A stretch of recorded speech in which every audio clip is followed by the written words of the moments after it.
Let's speak to Dr. John Puntis, who is the co-chair of Keep Our NHS Public, not only a person that has dedicated their life, John, to the NHS, but wants to make sure that many more after you do the same. Good afternoon to you.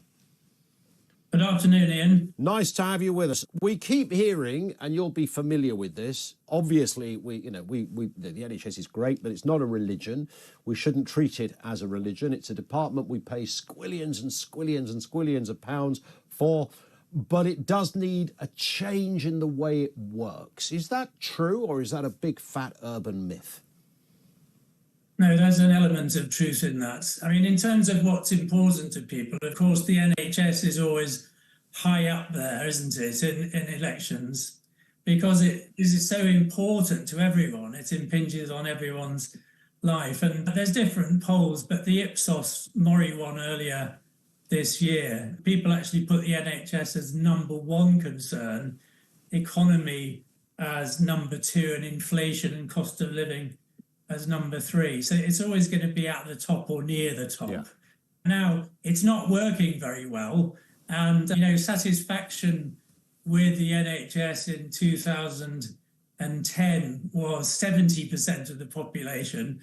In the British Social Attitude Survey recently, it had fallen to 24%. So, something's gone wrong and there are things to be fixed.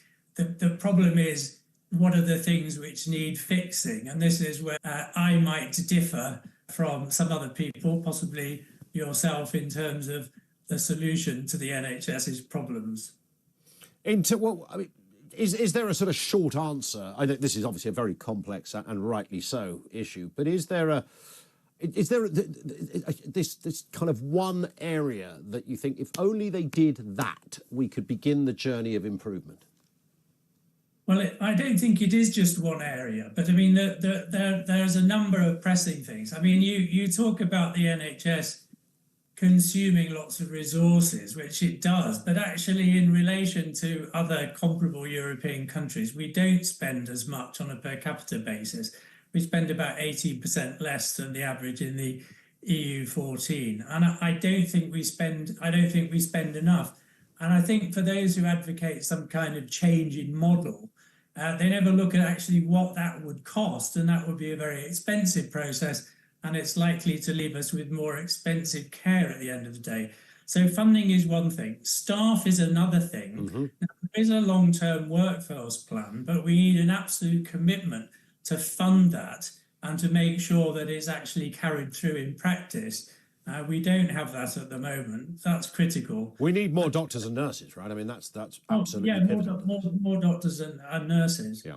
I mean, Richard, who is the policy advisor to Matt Hancock, produced a report last year and said that the government was in danger of missing the majority of its pledges it made around health. So he said they might meet 14 out of 35 pledges in relation to health. I don't think that will have got any better since he came up with that report. Yeah. And I think in terms of what should be done immediately, it is extra funding, and it's looking at social care, community support, primary care, mental health. Those things would be the absolute priorities. That's where the greatest pressures are at the moment. We will watch with interest. John, we will speak again. Thank you. Dr. John Puntis, co-chair of Keep Our NHS Public.